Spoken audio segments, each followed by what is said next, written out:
ओम शांति। आज इस भौतिक जगत में मानव अनेक प्रकार की इच्छाएं रखता है और उसमें सबसे नितांत आवश्यक है खुशी। खुशी की खोज में मानव आज धन एकत्र करता है, अनेक संबंध जोड़ता है, सुख सुविधा के साधन एकत्र करता है, परंतु फिर भी देखा जाता है कि जो खुशी मानव के जीवन में होनी चाहिए वह आज नजर नहीं आती है।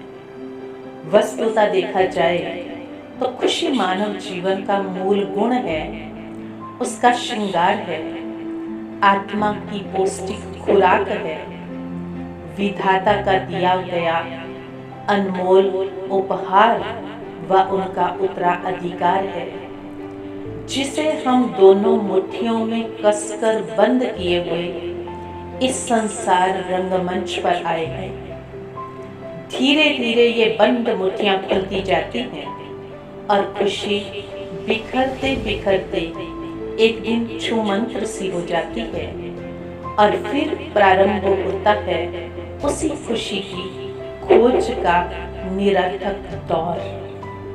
वस्तु, व्यक्ति, वैभव, प्रकृति, इंद्रियों के विषयों से लेकर समस्त भौतिक जगत को खंगालने पर भी ये मानव से दूर भागती नजर आती है। जैसे कोई व्यक्ति दिल्ली की यात्रा करने के लिए गाड़ी में बैठे और यात्रा पूरी होने पर वो अपने को मुंबई में पाए।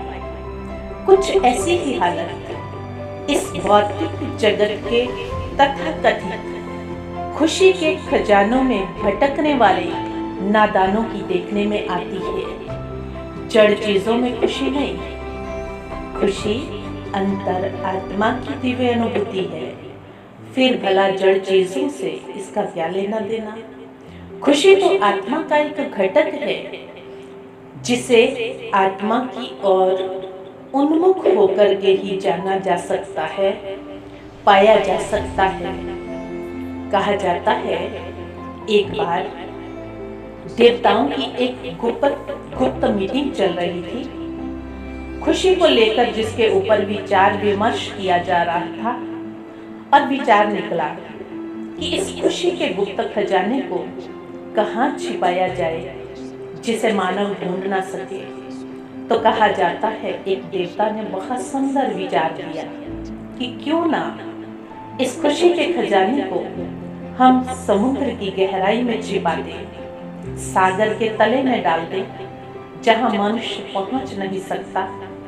लेकिन तुरंत एक देवता ने कहा, आज तो पनडुब्बियों की सुविधाओं से मानव सागर के तले में भी पहुंच गया है, तो हम वहां छुपाएंगे तो मानव उसे ढूंढ लेगा।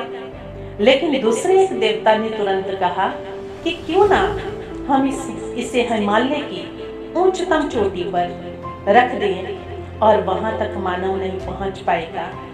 लेकिन तुरंत विचार आया कि वो तो एवरेस्ट पर विजय प्राप्त कर चुका है, वहां भी वो अपनी पताका लहरा चुका है और वो वहां से भी उसे ढूंढ लेगा। तुरंत उस विचार को भी खारिज कर दिया गया। तभी एक देवता को सुंदर विचार आया, तो वो विचार जो था वो सर्वसम्मति से स्वीकार कर लिया गया।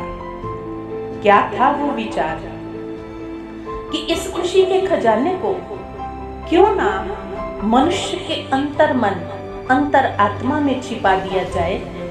मानव सारे जगत में तो दौड़ लगाएगा पर अपने भीतर वो कभी नहीं झांकेगा। ऐसा विचार 100% सत्य सिद्ध हो रहा है।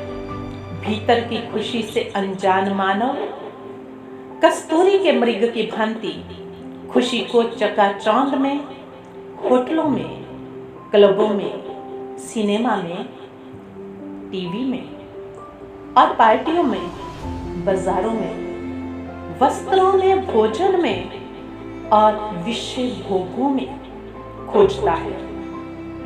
इन अल्पकाल के साधनों से उसे आसमान में कौंधने वाली तड़ित की तरह अल्पकाल की खुशी का अनुभव अवश्य होता है, परंतु जैसे बिजली के कौंधने के पश्चात एक गहन अंधकार आ जाता है, ठीक ऐसे ही मनुष्य को अल्पकाल की चीजों से मिली हुई खुशी की समाप्ति के बाद दुख, निराशा का कोहरा और अधिक गहनतम अनुभव होता है।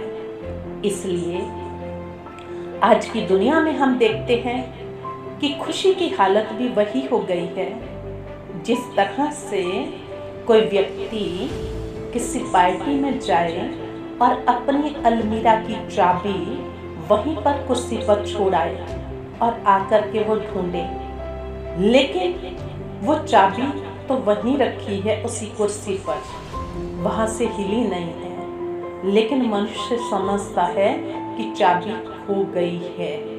चाबी खोई नहीं है, वो आज्ञाकारी होकर वहीं बैठी है, वहां से हिली नहीं है। यही बात आज के मानव की खुशी पर लागू होती है। खुशी कहीं खोई नहीं है, वरना मानव की ये स्मृति खो गई है कि खुशी कहाँ है। भगवान आकर खुशी का शाश्वत ठिकाना हमें बता रहे हैं। खुशी आत्मा के अंदर है। खुशी का शाश्वत स्रोत परमात्मा है और वो शिव है। अपने भीतर की ओर झांक कर आत्मा का साक्षात्कार कर हम जब ईश्वर का साक्षात्कार करते हैं तो खुशी की खोई हुई चाबी पुनः फिर से हमारे हाथ लग जाती है और उस खुशी को हम प्राप्त कर सकते हैं। कहा जाता है, खुशी से बढ़कर कोई खुराक नहीं। ये सच्चाई है दोस्तों, मजाक नहीं। कामयाब लोग खुश रहें या ना रहें, लेकिन खुश रहने वाले लोग कामयाब जरूर होते हैं। खुश नसीब वो नहीं जिसका नसीब अच्छा है, खुश नसीब वो है जो अपने नसीब से खुश है। खुशी के लिए काम करोगे तो खुशी नहीं मिलेगी, लेकिन खुश होकर के काम करोगे तो खुशी जरूर मिलेगी।